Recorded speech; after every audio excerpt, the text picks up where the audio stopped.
So we are going to talk about the chapter of squint. तो basically इसमें आपको पहले पता होना चाहिए एक्स्ट्रा ऑक्यूलर मसल्स का। सारी एक्स्ट्रा ऑक्यूलर मसल्स निकल कहाँ से रही हैं? यहाँ से। ये एक चीज़ जो है यहाँ से निकल रही है, इसको हम क्या कहते हैं? एन्यूलस ऑफ जिन। इसमें से सारी एक्स्ट्रा ऑक्यूलर मसल्स निकल रही हैं, जिसमें हमारे पास superior rectus, inferior rectus, medial और लैटरल रेक्टस है। ये क्या है? सुपीरियर ऑब्लिक और इंफीरियर ऑब्लिक। सुपीरियर ऑब्लिक ये ट्रॉकली में एक हमारे पास ट्रॉक्लिया होता है, ये पुली सी इसमें से निकलता है और यहाँ आकर हमारे पास जो है वो अपर आउटर सरफेस पर लग जाता है। और ये इंफीरियर ऑब्लिक शॉर्टेस्ट मसल है, ये यहाँ से ये वहीं से निकलता है, एक फोसा होता है और इधर आकर outer part of sclera, lower outer part of sclera near equator लग जाता है। तो ये हो गया। और नर्व सप्लाई आपको इन सब की पता है कि हमारे पास सुपीरियर, मीडियल, इंफीरियर, लैटरल, सब रेक्टस को सब के सब को हमारे पास जो है वो थर्ड नर्व सप्लाई करती है एक्सेप्ट सोलर। ठीक है, इसको फोर्थ नर्व, सुपीरियर ऑब्लिक को और लैटरल रेक्टस को सिक्स नर्व यानी कि ट्रॉक्लियर और ये एब्ड्यूसेंस, बाकी सबको हमारे पास ऑक्यूलोमोटर थर्ड नर्व सब मसल्स को सप्लाई करेगी। अच्छा, फिर हमारे पास इनके एक्शन आ जाते हैं। जो हमारे पास है मीडियल रेक्टस और लैटरल रेक्टस, इनका काम तो जस्ट मीडियली मूव करना और लैटरल रेक्टस का लैटरली मूव करना है। इनका जस्ट एक ही प्राइमरी काम है, इनके कोई सेकेंडरी काम नहीं है। जबकि जो हमारे पास सुपीरियर रेक्टस है और इंफीरियर रेक्टस है, सुपीरियर रेक्टस का काम क्या है कि सुपीरियरली तो मूव करता है ये, ठीक है, एलिवेशन करा रहा है ये, लेकिन इसके साथ साथ ये हमारे पास जो है वो थोड़ा सा इनवर्ड भी मूव करता है, ठीक है, इंटॉर्जन भी कराता है थोड़ा सा। इंफीरियर रेक्टस डिप्रेशन तो करा है लेकिन साथ में थोड़े सी एक्सटॉर्जन भी कराता है। इसके ये सेकेंडरी वर्क है, सेकेंडरी फंक्शंस। फिर मेरे पास आ जाता है सुपीरियर ऑब्लिक और इंफीरियर ऑब्लिक। सो सुपीरियर ऑब्लिक का काम क्या है कि ये हमारे पास इंटॉर्जन कराए, इसका प्राइमरी वर्क है इंटॉर्जन।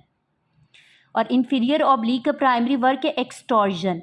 लेकिन इसके साथ साथ इंफीरियर ऑब्लिक क्योंकि यूँ ऊपर से आकर लगा हुआ है, अगर वो हमारे पास यूँ मूव करता है तो वो थोड़ी सी डिप्रेशन भी करा देता है। और इंफीरियर ऑब्लिक जो है वो थोड़ा सा एलिवेशन भी करा देता है, ठीक है। ये इनके सेकेंडरी फंक्शंस हैं, ठीक है।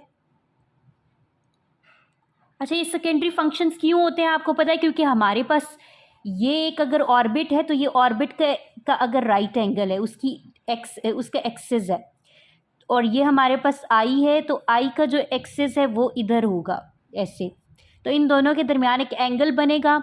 ये ऑर्बिट का एक्सिस और ऑक्यूलर एक्सिस, इन दोनों के दरमियान एक एक्सिस बनता है दैट इज 23 डिग्री, ठीक है। तो हम हमेशा ऑक्यूलर एक्सिस के अकॉर्डिंगली देखते हैं कि ये एक ऑक्यूलर एक्सिस का मसल के साथ क्या है। अगर वो मसल और ऑक्यूलर एक्सिस पैरेलल हो तो सिर्फ प्राइमरी फंक्शन होगा। लाइक मीडियल और लैटरल, ये हमारे पास मीडियल इस तरह होता है और साथ में ऑक्यूलर एक्सिस, ये पैरेलल आ जाते हैं मीडियल और लैटरल रेक्टस मसल, इसलिए उनका सिर्फ प्राइमरी फंक्शन होता है। बाकी जो होते हैं वो एंगल्स बनाते हैं, इसलिए उनका कोई सेकेंडरी फंक्शन भी होता है। अच्छा, अगर हम सिर्फ वन आई की मूवमेंट देखें तो उसको हम कहते हैं डक्शंस। अब अगर वो इनवर्ड मूव करेगी, ठीक है, उसको हम कहते हैं डक्शंस। और अगर दोनों आईज की हो तो फिर उसको हम कहते हैं वर्जन्स। सेम साइड पर अगर दोनों आईज की अगर सेम साइड पर होगी तो हम उसको कहेंगे वर्जन्स। अगर दोनों आईज की ऑपोजिट साइड पर होगी तो हम उसको कहेंगे वर्जेंस, ठीक है। अब आप ये देख सकते हैं कि हमारे पास एक आई की होती हैं डक्शंस, अगर इनवर्ड मूव करेगी तो एडक्शन, बाहर तो एडक्शन, ऊपर तो एलिवेशन, नीचे तो डिप्रेशन, और इनवर्ड इनसाइक्लोडेशन और आउटवर्ड इनसाइक्लोडक्शन एंड एक्साइक्लोडक्शन, ये इंटॉर्जन और एक्सटॉर्जन। फिर वर्जन्स जो हैं ये दोनों आइज़ की होती हैं। ये लाइक हमारे पास डेक्स्ट्रो वर्जन हो सकता है, राइट साइड पे दोनों आइज़ मूव करें। लीवो वर्जन दोनों लेफ्ट साइड पे मूव करें। और डेक्स्ट्रो एलिवेशन, ठीक है, हमें राइट साइड पे ऊपर को हो जाए तो डेक्स्ट्रो एलिवेशन, राइट साइड को नीचे को तो लीवो एलिवेशन। इसी तरह डेक्स्ट्रो डिप्रेशन एंड लीवो डिप्रेशन भी हो सकता है, ठीक है। फिर वर्जेंस, वर्जेंस कैन बी कन्वर्जेंस, अगर ये दोनों आइज इधर कन्वर्ज करें, या डिवर्जेंस, ठीक है।